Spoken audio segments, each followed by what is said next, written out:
get something straight. It's not how long you're at work, it's what you get done at work. It's not how long you are at work, it's what you get done at work. There's a great Budweiser ad. It's several years old now, and if you want to see it, just put Bud in the comments below and I'll send you the link to be able to watch it. And it shows this great new invention. It's called a steaming hot cup of coffee. And it's automated. It's an automatic steaming hot cup of coffee. And the first scene has that steaming hot cup of coffee on the desk. No one behind the desk, but as the staff come in, they walk past the office, they look in, and they see that steaming hot cup of coffee and make comments like, Jones is already here at work. Isn't that great? And the last scene is that same steaming hot cup of coffee on the desk as everybody's leaving the office saying Jones is burning the midnight oil yet again. Ladies and gentlemen, this is old school. This used to be the way to progress in business. The longer you were there, the better it looked on your resume for work for promotions. The longer you were there, the better it looked. Things have changed. Things have changed now.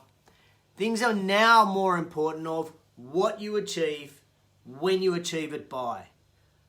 And us, as leaders of our business, leaders of our department or our teams, we need to be looking at the culture that we are driving in our business.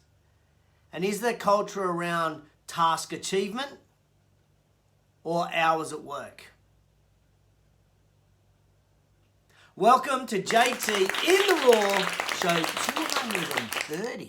230 today, where I chew the thin on business. And after 31 years in business, I have just a few thins to chew, and this one gets on my goat just a little.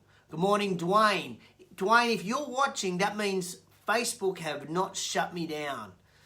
Fascinating world that we live in now with the Australian government standing up to the behemoth Facebook and banning news items on our feeds and being able to share them. I have no idea exactly what all that means, but what I think it means is that we are struggling to share some really cool stuff and help people out. But we will nevertheless power on, and hopefully the government and Facebook will come together and smoke the peace pipe and work out the best thing for everybody.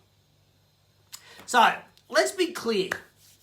Let's be super clear on this. It's about being productive at work. It's not about the hours you spend at work. It's about getting shit done at work. It's not about how long you've been at work. And I think this is one of the paramount things that we need to consider with a new generation that are working for us. A new generation like flexibility. So is it possible for you to look at changing how we do things with our team members? Is it possible for us to consider, these are all the things they've done today, so maybe they can knock off. If they've done all their tasks, is it an opportune time to let them finish early? So this week, I had a really crazy thing happen. I started at 6 o'clock in the morning with some Zoom calls with the US. And then I almost went back to back on Zoom calls, pretty much back to back, either Zooming or on the phone, all the way through till about 1:30. And it was 1:30 where I kind of stopped and had lunch. I know, crazy 1:30 lunch. And I thought at that time, I am absolutely broken. I am so tired, my day is done. And then I looked at my watch and it was like 2 o'clock. And I thought, I can't finish now. I've still got 3 hours to go. We don't knock off work here in Australia till 5 o'clock. I've got 3 hours to go. Then it dawned on me. For two things. The first thing, I'd already started at 6. So I'd already done my 8 hours. But more importantly, I'd already ticked all the tasks that I wanted to get done on Wednesday, done. So what would I then be doing for the final 3 hours? I'm probably looking at social media, LinkedIn, Facebook, replying to emails, doing unproductive activities. And I thought, that's not right, that's wrong. So what did I do? Took the dog for a walk. I took the dog for a walk. And I think this is an important point, ladies and gentlemen. As leaders, we can set that example on getting shit done. When it's done, and that could be the end of your day. I guess the question is, why do we pay people to work an 8-hour day when potentially they could get things done in 3 hours or 4 hours? Why do we do that? I don't know the answer to that. But what I do know is that the current system is broken. Good morning, Pete. Good morning, Helen. The current system for me is a little broken. But the system is actually in our heads. The system is what we think. It's not necessarily anything else. So when I was walking the dog on Wednesday, I was feeling guilty that I wasn't in front of my computer, that I wasn't on my phone. And then what made it worse was that I did answer my phone about 4:30 because someone had rung me 2 or 3 times. They went, "Where have you been? What are you doing?" I'm like, "Well, I knocked off." "Well, why did you knock off?" "Well, A, I started early. B, I got everything done I needed for the day." So I've got this new thing that I'm doing at the moment. Let me show you. A friend of mine in Melbourne actually sent me this, Dave Owen, thank you. And it's a little journaling document. And what I'm doing now is I'm planning my day. I've had a diary, I have the diary, but I'm now planning my day and I'm planning my tasks a lot more clearly. And I'm actually finding that to be way more productive for me. In fact, just this week on Tuesday, I didn't do that. And I meandered throughout the day, bumping from task to task to task. But on Monday, Wednesday, Thursday this week, I had a list. I had my day planned out, what I was going to do at each time of the day. And I found that to be way more helpful in achieving things. Sometimes when I used to finish work, I used to think it was like I'd been on a treadmill. I'd run at 20 kilometers an hour on the spot and hadn't moved forward. But I'd been on the treadmill. Ladies and gentlemen, one of the things I want to challenge you as a leader is to think about. Just think about first, what's your view? Is your view to be at work for 8 hours regardless of what you achieve? Or is your view to be productive, to get your shit done and then potentially knock off early?